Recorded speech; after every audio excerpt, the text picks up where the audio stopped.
Hi, I'm Jim Gordon in the offices of the Richmond Sentinel. Welcome to a special edition of Richmond Stories.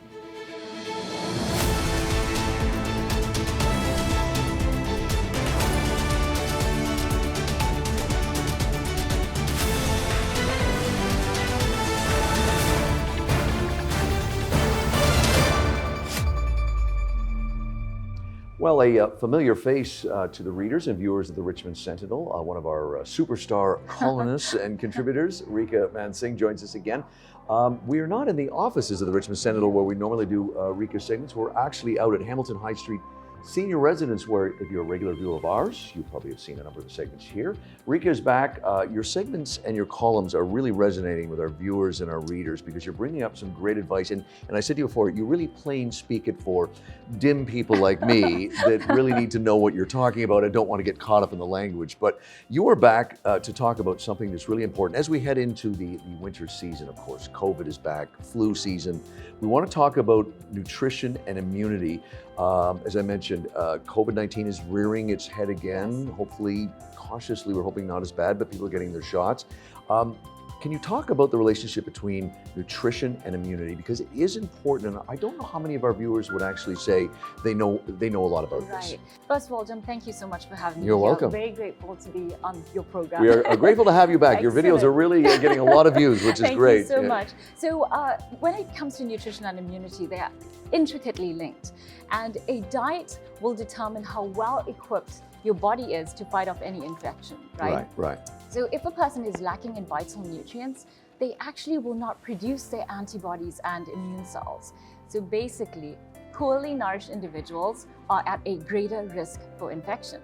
And Jim, we need to eat healthily before, during, and after an infection because when we get an infection, people lose their weight. They lose their appetite, they have fever, and we have to replenish these nutrients to maintain weight and hydration. You know, it's interesting too in this day and age of information and misinformation, which I'm sure you have to address. You and I've talked about that before. People seeing something and going, Rika, this is the new thing, right? Yes. Let's talk about superfoods and miracle diets. I've never been a believer. I know there are great nutritional guidelines you could follow, and that's a lot of some of the stuff that you do. Let's talk about your thoughts on the superfood trend. What is it? Right. And then explain this So, trend that's growing.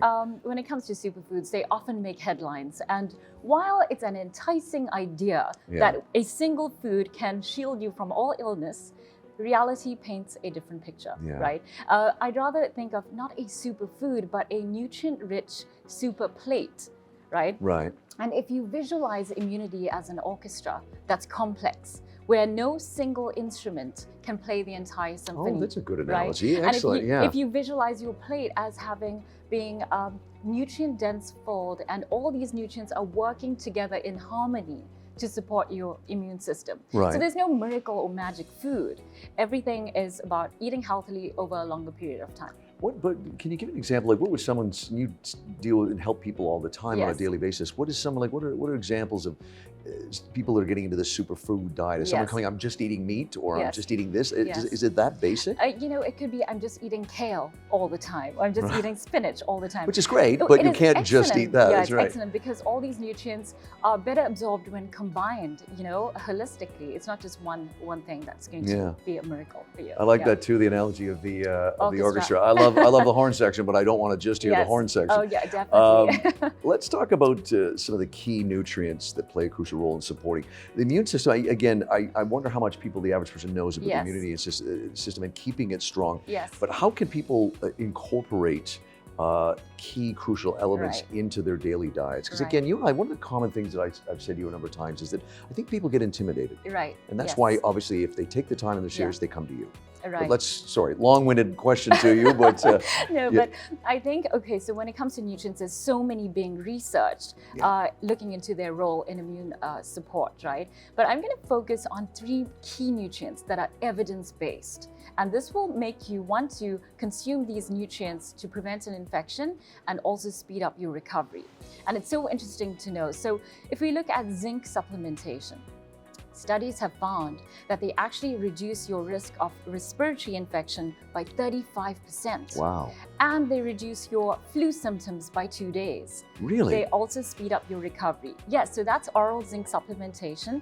And the food sources of zinc are your mussels, your oysters, your nuts and seeds, your whole grains, right?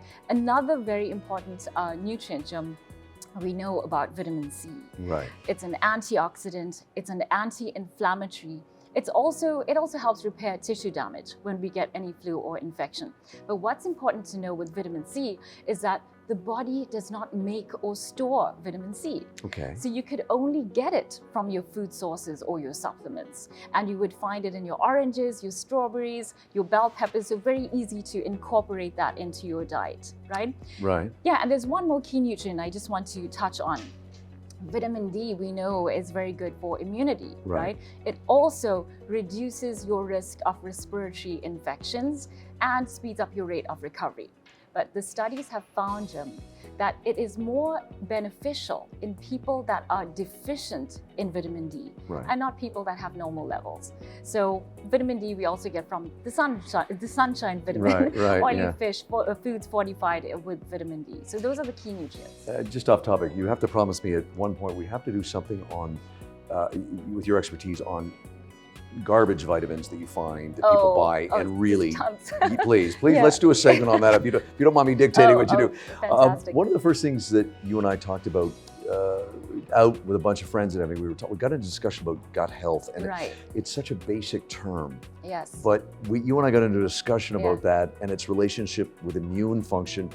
Again, going back to nutrition, how does that support healthy gut microbiome? Yes, so very, very important. Right? Explain that too. Right. Healthy gut microbiome. I also want to highlight the previous segment where we spoke about the gut being regarded as the second brain. Yeah. The gut is also regarded as one of the largest immune organs in the body because it has trillions of bacteria in the gut, and also it has a lot of immune tissue. Right. So the food you eat determines which bacteria live in your gut.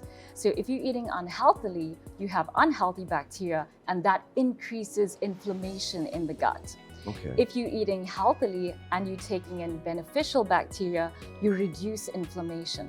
So basically, healthy eating is going to give you a healthy gut microbiome, and we need a healthy gut microbiome for good immunity.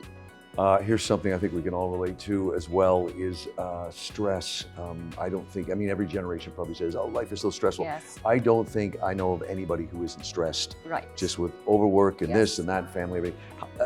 Talk about the effect that stress has on your immunity system. Yes. So stress is definitely a storm that's going to wither away your immune system. Another good metaphor. Right? I'm really doing the metaphors well here today. It is because it increases a hormone called cortisol. Mm-hmm. And what cortisol does, it worsens anxiety, it worsens your mood. Right. And when we have anxiety, depression, we're stressed, it actually suppresses the immune cells, and your immune system will be weakened, and that will also make you more vulnerable to infection. The other thing about stress, Jim, is that when we stress, we're not sleeping well. And lack of sleep is also going to affect your immunity. And then also it makes you crave unhealthy foods the next day, which can also impact if you're not I should know that because well. I don't sleep really well all the time, but so it can affect your food choices the next day. Definitely, because if a person's not sleeping well, the next day their hunger hormone increases. That's ghrelin. And the hormone that's responsible for satiety, that makes you get full after eating, it decreases. So the next day you will be craving those high carbohydrate foods and you're not getting full. And that's what's going to happen. Wow. And so I didn't know that. Yeah, and so to mitigate that, we want to make sure that we're doing our brisk walks, we're incorporating exercise, maybe journaling gratitude statements, eating healthily, sleeping well, doing breathing exercises, meditation. So all these things are highly effective techniques to help reduce stress. Is it, and I'll just, if you allow me to get personal for a second, last night was a night where I didn't sleep well. Right. But is it bad to get up and like I had a good run and a good workout? Is that bad to do after you've had a lousy sleep? So ideally, we wouldn't want to do that because you want to feel well rested, right? And if you're running, your cortisol levels are going to increase. right? And if your body is already deprived, Right. your levels of cortisol will sort of be amplified, Okay. right? It is good to run. It's good to do Yeah, your or exercise. exercise. Yeah. But it's also nice to have a watch that monitors your heart rate, and so you can, know what your body's doing. And, Excellent. yeah. Okay. We would be remiss if we didn't mention your best-selling book, which people can find, of course, the Empowered Mind Diet Equation. You've talked to me about this a number of times, and I know Florence, our producer, subscribes to this, and that's magnesium. Yes. Can you talk about that before we wrap things up? Right. So magnesium, I like to call it magnificent magnesium. Okay. That's what I called it in Right. my book. And the reason is it's because it's such a powerful nutrient involved in over 300 biochemical pathways in our body, right? And a simple way to remember: M for magnesium, it's good for your muscles, it's good for your mind. Right? Oh, yeah. okay. And so magnesium is known to reduce anxiety, restlessness. It helps control blood sugar, blood pressure. A lot of people take it close to bedtime, especially if they're starting to feel restless or anxious. Okay. Right? Really? Okay. Magnesium also supports the immune system, and it is also important for producing serotonin, the feel-good chemical messenger. Okay. Right? Yeah. And remember, we need serotonin to make melatonin. Right. And a lot of people take melatonin supplements. It's so important to take your magnesium, you're making more serotonin, your serotonin will help you produce more melatonin, and you will sleep better. Okay, I'm not taking anywhere near enough magnesium. Lawrence, you were right about that. Hey, another great segment. Yeah. It's always great to talk to you. I appreciate you are very smart, but I appreciate that you put it to a level where the average person can go, okay, I understand that, which is, I'm not making light of that. It's an important thing to be able to do. Boy, your credentials, you've got a lot of them. As we mentioned, best-selling author of The Empowered Mind Diet Equation and Awaken the Magic Within, Yes. Secrets to Living a Happy and Fulfilled Life. She's a registered dietitian, and I can tell you folks, always in demand. Every time I talk to her, she's going somewhere to help somebody, which is always good. Rika is back. You can check out her columns, of course, in the Richmond Sentinel and her videos, which we appreciate you watching. Very popular.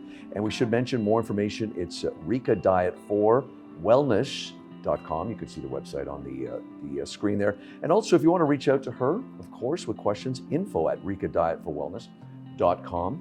We thank her, and thanks to everyone here at Hamilton High Street Senior Residents for having us here for this edition of Rika Mansingh's, and I think we're going to call this as Getting Healthy. I think this is the same. Thank you so much for having me. You're welcome, I Rika. appreciate Cheers. it.